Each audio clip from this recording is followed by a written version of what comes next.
Epstein ഫയലാണ് അമേരിക്കയെയും ആഗോളതലത്തിൽ ഒരുപാട് സെലിബ്രിറ്റികളെയും വേട്ടയാടുന്ന ഹൈഡ്രജൻ ബോംബ്. എന്താണ് എപ്സ്റ്റീൻ ഫയൽ? ജെഫ്രി എപ്സ്റ്റീൻ എന്ന വ്യവസായ പ്രമുഖൻ ഒരുപാട് പേരെ കാഴ്ചവെച്ചു, അതും പിഞ്ചു കുഞ്ഞുങ്ങളെ. അവരെ കാഴ്ചവെക്കുക മാത്രമല്ല, അതിലും ഒരുപാട് ദുരൂഹമായ ഇടപാടുകൾ നടന്നു. ലോകത്തെ എണ്ണം പറഞ്ഞ രാഷ്ട്രീയക്കാർ, സെലിബ്രിറ്റികൾ, ബുദ്ധിരാക്ഷസർ, വ്യവസായികൾ, സമ്പന്നർ, ഡിപ്ലോമാറ്റുകൾ ഓരോരുത്തരെയായി അദ്ദേഹം കെണിയിൽ വീഴ്ത്തിയിട്ടുണ്ട്. ആർക്കോ വേണ്ടി.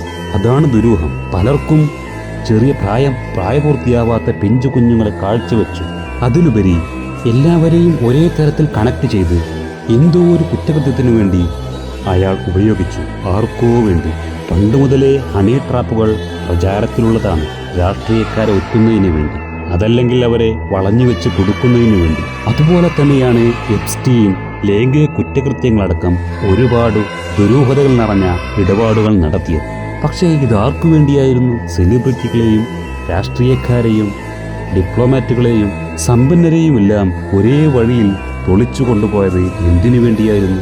വളരെ ആഴമേറിയ വിശകലനത്തിനു ശേഷം മാത്രം ഉത്തരം കണ്ടെത്തുവാൻ കഴിയുന്ന ഇത്രയും വലിയ ദുരൂഹത അദ്ദേഹത്തിൻ്റെ മരണശേഷമാണ് പുറത്തുവിട്ടിരിക്കുന്നത്. പക്ഷേ ഡോക്യുമെന്റുകൾ ബാഹുല്യം കൊണ്ട് അത്ര പെട്ടെന്നൊന്നും പൂർണ്ണ സത്യം പുറത്തു വന്നുകൊള്ളണമെന്നില്ല.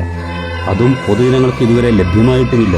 ലക്ഷക്കണക്കിന് വീഡിയോകൾ, ഫോട്ടോകൾ, ഫയലുകൾ ഇവയെല്ലാം ഈ രേഖയിലുണ്ട്. പക്ഷേ ഒന്ന് മാത്രം ഉറപ്പിക്കാം, ഇതുവരെ പുറത്തുവന്ന രേഖകൾ പ്രകാരം ഇതിൻ്റെയെല്ലാം ഗുണഭോക്താവ് ഇസ്രായേലായിരുന്നു. ഇസ്രായേലിന് വേണ്ടി ഗൂഢമായി ചെയ്ത ഒരു ചാരപ്പണിയുടെ പ്രധാന ഏജന്റായിരുന്നു എപ്സ്റ്റീൻ. അതിനുവേണ്ടി ഒരുപാട് പേരെ അദ്ദേഹം വശത്താക്കി, പലതരത്തിലും.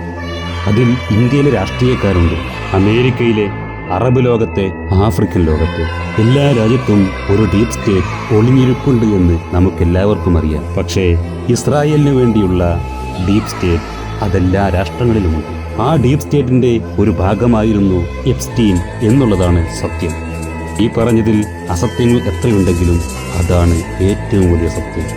എപ്സ്റ്റീനിലെ ഏറ്റവും വലിയ കയ്യൊപ്പ് ഇസ്രായേലിൻ്റേത് മാത്രമാണ്.